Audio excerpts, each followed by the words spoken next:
Você já imaginou receber R$ 1.000 mensais de renda passiva apenas com os seus investimentos? Nesse vídeo eu vou te mostrar como conseguir isso investindo no Banco do Brasil.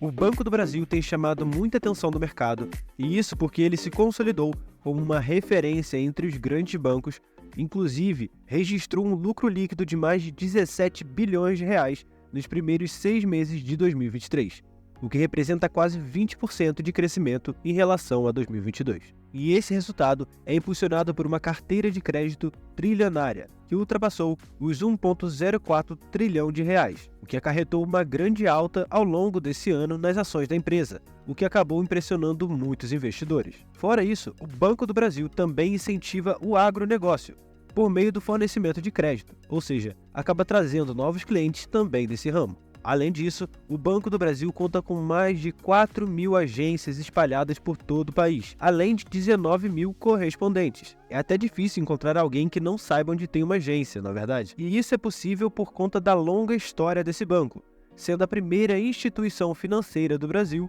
fundada em outubro de 1808, ou seja, há 214 anos atrás, quando o país ainda era uma colônia de Portugal. Recentemente, no início de 2023, o Banco do Brasil fez uma alteração em sua política de pagamento de dividendos, em que comunicou aos acionistas por meio de um fato relevante publicado no site de RI da empresa, em que passaria a divulgar um calendário anual de seus pagamentos de proventos.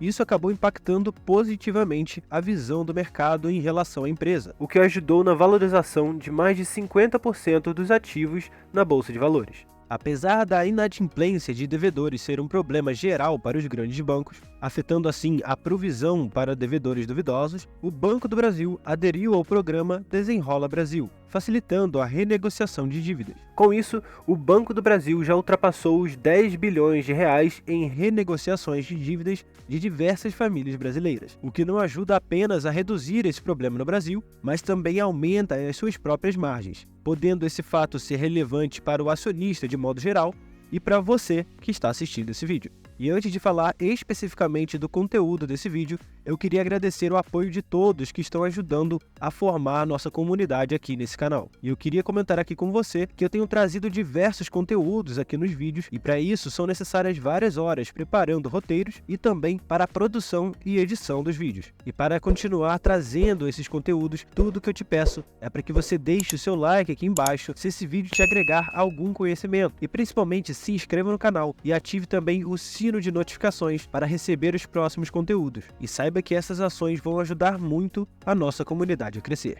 Então, bora pro vídeo. Você deve saber que o Banco do Brasil pertence ao governo, certo? E existem muitas pessoas se questionando se vale a pena investir nesse banco de acordo com o governo atual. Na verdade, se perguntam isso sempre que o governo muda. Para ajudar você a ter uma visão melhor, eu devo te lembrar do que eu falei agora há pouco. O Banco do Brasil tem 214 anos de história, ou seja, já enfrentou diversas situações e governos e se provou muito resiliente, sempre entregando bons resultados, inclusive para os investidores que buscam dividendos. Aqui no histórico de pagamento de dividendos, por exemplo, nos últimos 5 anos, a média de pagamentos foi ótima, com 7,67%. Além disso, com base nesse gráfico aqui, o Banco do Brasil realiza pagamentos de dividendos há mais de 10 anos. E como você pode observar, e que é comum em qualquer empresa, existem períodos de altos e baixos. Isso porque as empresas pagam os proventos, sejam dividendos ou JCP, com base em seus resultados. Então, quanto maior o lucro da empresa, mais ela pode distribuir aos acionistas de acordo com a sua política de dividendos. E é muito importante você, que tem interesse na empresa, entender como ela funciona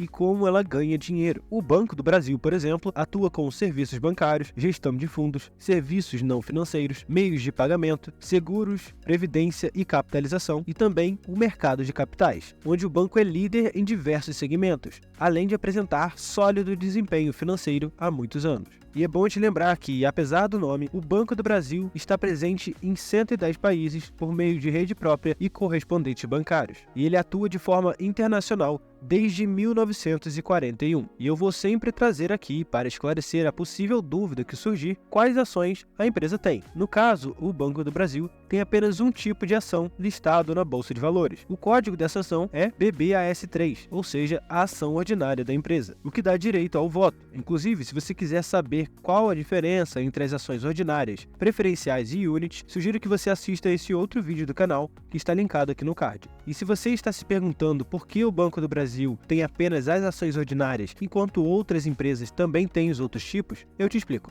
Isso acontece porque o Banco do Brasil faz parte do chamado Novo Mercado, que é um tipo de segmento de listagem. As empresas da Bolsa de Valores podem fazer parte de alguns dos segmentos de listagem da Bolsa, e cada um deles tem níveis de exigências corporativas e regras específicas. Eu provavelmente já fiz um vídeo falando sobre os segmentos de listagem, e se ele existir, também vou deixar aqui linkado no card e você assiste depois desse vídeo, beleza? Bem, no segmento de listagem Novo Mercado, a empresa tem apenas a ação ordinária listada na Bolsa, e essas ações têm 100% de tag along.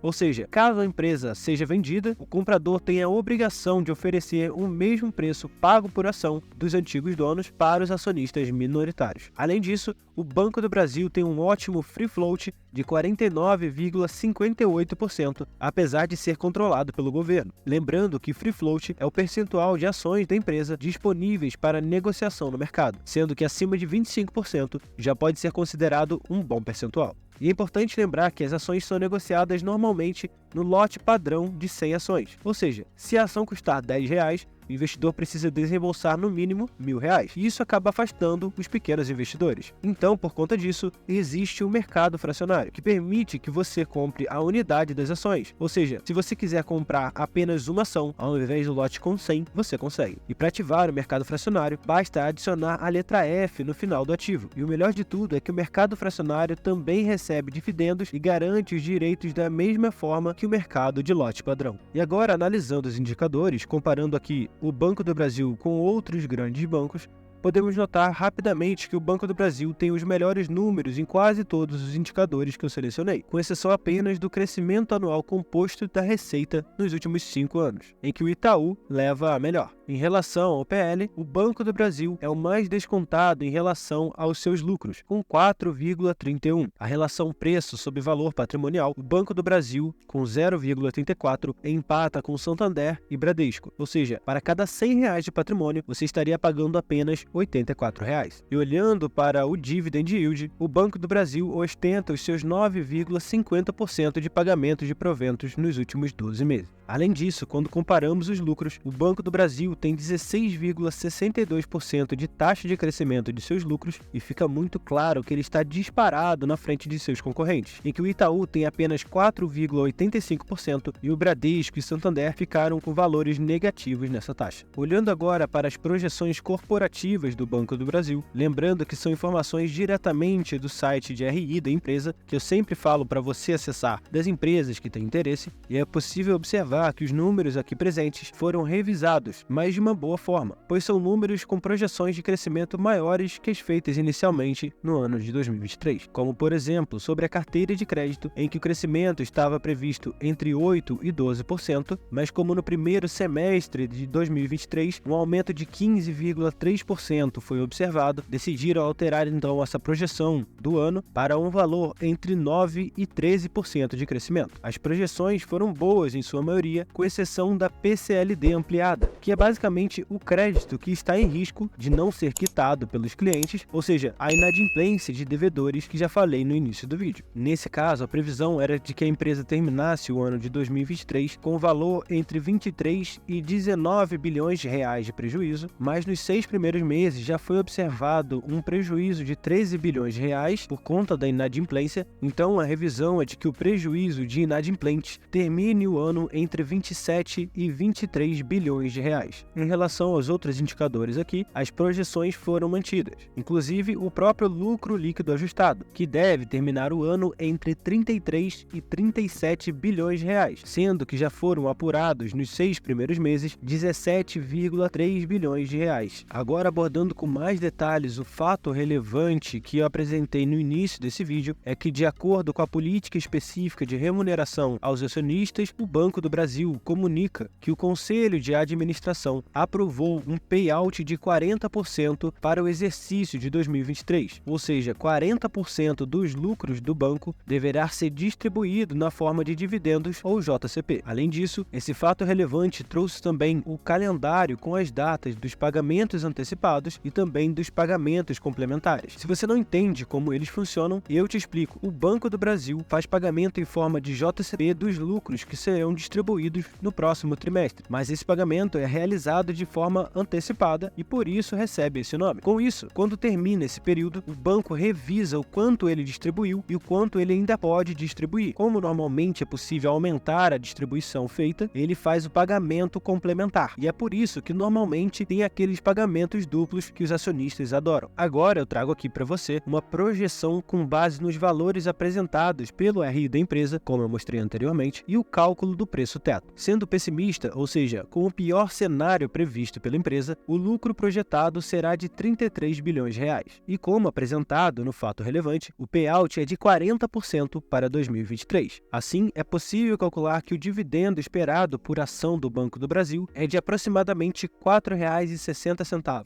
Com isso, podemos calcular então o preço teto. E eu montei aqui uma escada para ficar claro para você, de forma que para 4% de dividend yield, o preço teto é de R$ 114,98. 6%, R$ 76,66. Para 8% de dividend yield, R$ 57,49. E 10% de dividend yield, R$ 45,99. Apesar do Banco do Brasil trazer o calendário anual de dividendos, como eu mostrei anteriormente, a empresa não faz o pagamento de dividendos de forma mensal. Então faremos aqui uma anualização dos dividendos, ou seja, o cálculo de R$ 12.000 divididos pelos 12 meses do ano, resultando em R$ 1.000 mensais. Aqui, a cotação atual em que eu estou gravando esse vídeo é de R$ 47,80. Aqui temos o dividendo esperado por ação que eu comentei anteriormente, e esse pagamento representa 9,62% em relação à cotação atual. Então, para uma renda mensal de R$ 1.000, são necessárias 2.610 ações e um valor total a se investir de R$ 124.758. E você deve estar pensando que esse valor é muito alto, e realmente é, mas eu devo te lembrar aqui que você não deve investir esse valor de uma vez só. Inclusive, isso não é recomendado. O melhor cenário é quando você investe de forma recorrente e consegue então ter um preço médio menor, e assim você vai investir muito menos dinheiro e aumentar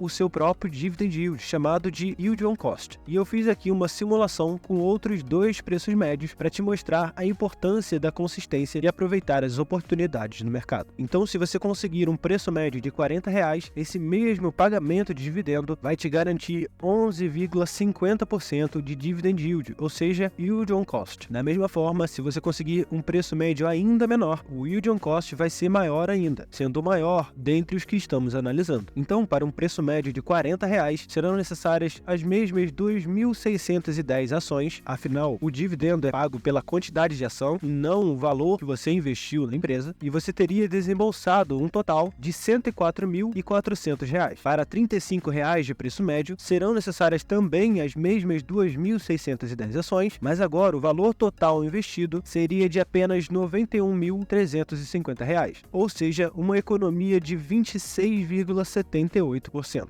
Bem, eu espero que você tenha aprendido bastante com esse vídeo e que tenha gostado dele. E se for esse o caso, deixe aqui embaixo o seu like e também comente o que você achou do vídeo. E eu vou pedir também para que você se inscreva no canal e ative o sino de notificações para acompanhar os conteúdos de investimentos que eu trago aqui. Então, muito obrigado e até o próximo vídeo.